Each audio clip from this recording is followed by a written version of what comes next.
Assalamualaikum warahmatullahi wabarakatuh. Perkenalkan, nama saya Dendika Rehan Abrar, NPM 19219104 dari kelas 2B.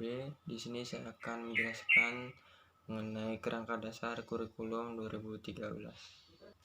Yang pertama itu ada hakikat kurikulum 2013.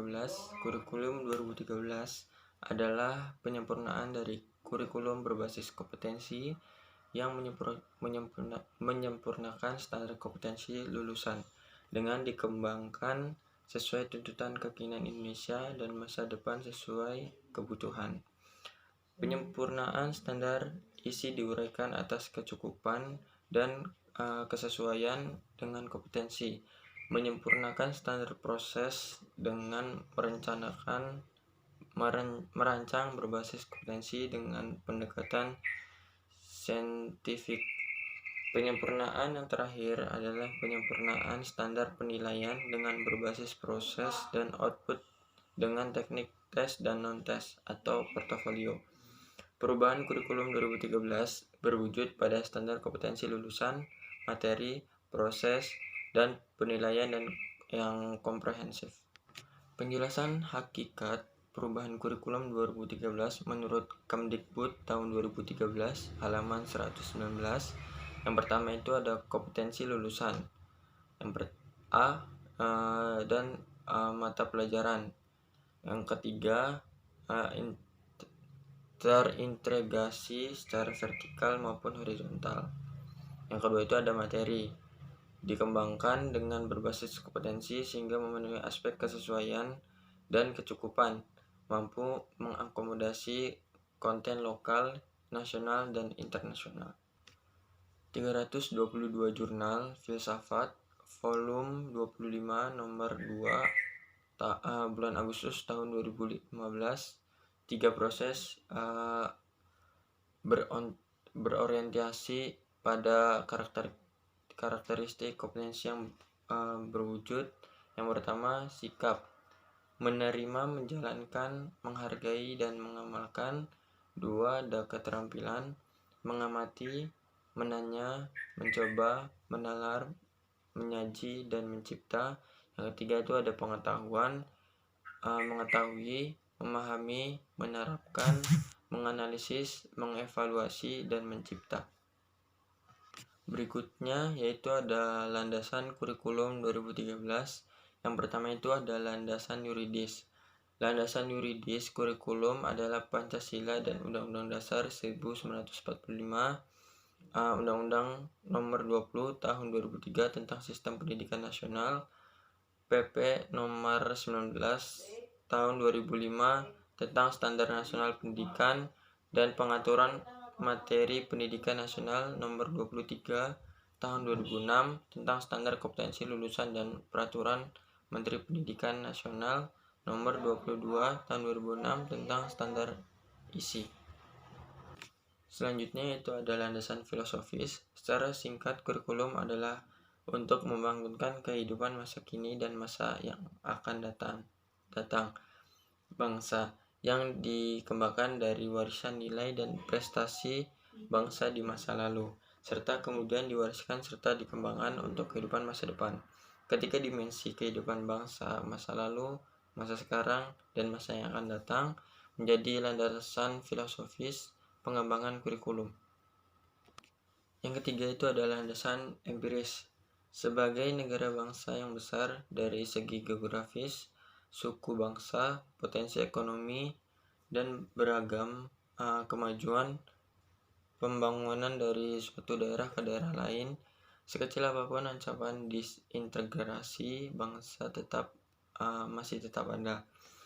Maka kurikulum harus mampu membentuk manusia Indonesia yang mampu menyeimbangkan kebutuhan individu dan masyarakat untuk memajukan jati diri sebagai bagian dari bangsa Indonesia dan kebutuhan untuk berintegrasi sebagai satu etnis bangsa Indonesia. Yang keempat itu ada landasan teoretik. Kurikulum 2013 dikembangkan dari dasar teori pendidikan berdasarkan standar atau Standard Based Education dan teori kurikulum berbasis kompetensi. Pendidikan berdasarkan standar adalah pendidikan yang menetapkan standar nasional yang berkualitas minimal warga negara atau suatu jenjang pendidikan standar, bukan kurikulum, dan kurikulum dikembangkan agar peserta didik mampu mencapai kualitas standar nasional atau di atasnya. Selanjutnya yaitu ada prinsip kurikulum 2013. Prinsip kurikulum 2013 merupakan jawaban perubahan paradigma global. Ada 14 prinsip kurikulum 2013. Ke-14 prinsip dimaksud sebagai berikut. Yang pertama itu peserta didik disabilitas. Yang pertama, peserta didik difasilitasi untuk mencari tahu. Yang kedua, peserta didik belajar dari berbagai sumber belajar. Yang ketiga, menggunakan pendekatan ilmiah. Yang keempat, berbasis kompetensi. Yang kelima, terpadu. Yang keenam, menekankan pada jawaban divergen yang memiliki kebenaran multidimensi. Yang ketujuh, berbasis keterampilan aplikatif. Yang kedelapan, peningkatan keseimbangan, kesinambungan, dan keterkaitan dengan hard skill dan soft skill. Yang kesembilan, mengutamakan pembudayaan dan pemberdayaan peserta didik sebagai belajar sepanjang hayat. Yang ke-10,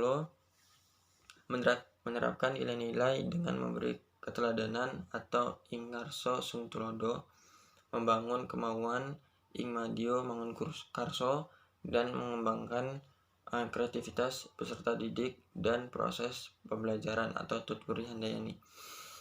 Yang ke-11, berlangsung di rumah, di sekolah, dan di masyarakat. Yang ke-12, pemanfaatan teknologi informasi dan komunikasi untuk meningkatkan efisiensi dan efektivitas pembelajaran. Yang ke-13, pengakuan atas perbedaan individual dan latar belakang budaya peserta didik. Yang ke-14, suasana belajar menyenangkan dan menantang. Selanjutnya itu ada struktur kurikulum 2013. Struktur kurikulum menggambarkan konseptualisasi konten kurikulum dalam bentuk mata pelajaran, posisi konten atau mata pelajaran dalam kurikulum, distribusi konten atau mata pelajaran dalam semester atau tahun, beban belajar untuk mata pelajaran, dan beban belajar per minggu setiap siswa. Struktur kurikulum adalah merupakan aplikasi konsep pengorganisasian konten dalam sistem belajar dan pengorganisasian beban belajar dalam sistem pembelajaran. Yang pertama itu ada struktur kurikulum SD atau MI. Beban belajar dinyatakan dalam jam belajar setiap minggu atau masa belajar selama satu semester. Beban belajar SD atau MI kelas 1, 2, dan 3 masing-masing 30, 32, dan 34. Sedangkan kelas 4, 5, dan 6 masing-masing 36 jam setiap minggu. Jam belajar SD dan MI adalah 35 menit. Kemudian ada struktur kurikulum SMP atau MTS. Dalam struktur kurikulum SMP atau MTS ada penambahan jam belajar per minggu dan yang semula 32, dan 32 menjadi 38, dan 38 untuk masing-masing kelas 7, 8, dan 9. Sedangkan lama belajar untuk setiap jam belajar SMP atau MTS yaitu 40 menit. Kemudian ada struktur kurikulum SMA, MA, SMK, atau MAK terdiri atas kelompok mata pelajaran wajib yang diikuti oleh seluruh peserta didik dan kelompok mata pelajaran peminat yang diikuti oleh peserta didik sesuai dengan bakat, minat, dan kemampuannya. Ada kelompok mata pelajaran wajib dan mata pelajaran peminat dimaksudkan untuk menerapkan prinsip kesamaan antara SMA, MA, dan SMK atau MAK. Mata pelajaran wajib sebanyak 9 dan mata pelajaran dengan beban belajar 24 jam per minggu. Kelompok mata pelajaran peminat SMA atau MMA terdiri atas 18 jam per minggu untuk kelas 10 dan 20 jam per minggu untuk kelas 11 dan 12. Kelompok mata pelajaran peminat SMK atau MAK masing-masing 24 jam per kelas. Kelompok mata pelajaran peminat SMA atau MA bersifat akademik, sedangkan untuk SMK atau MAK bersifat vokasional.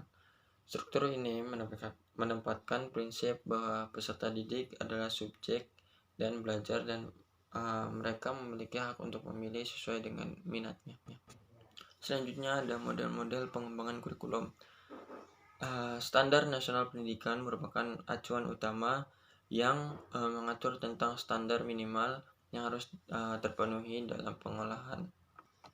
Kondisi saling lempar tanggung jawab ini terpantau oleh pemerintah pusat, sehingga diterbitkanlah PP nomor 19 tahun 2005 tentang Standar Nasional Pendidikan, dan Undang-Undang Sistem Pendidikan Nasional mengisyaratkan agar sekolah menerapkan manajemen pendidikan berbasis sekolah yang sering dikenal dengan MBS.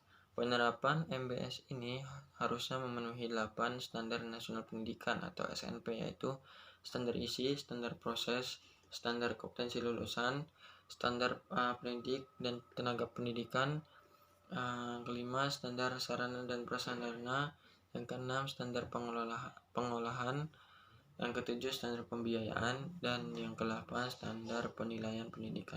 Mungkin itu saja yang saya bisa jelaskan dan saya sampaikan. Kurang lebihnya mohon maaf. Wassalamualaikum warahmatullahi wabarakatuh.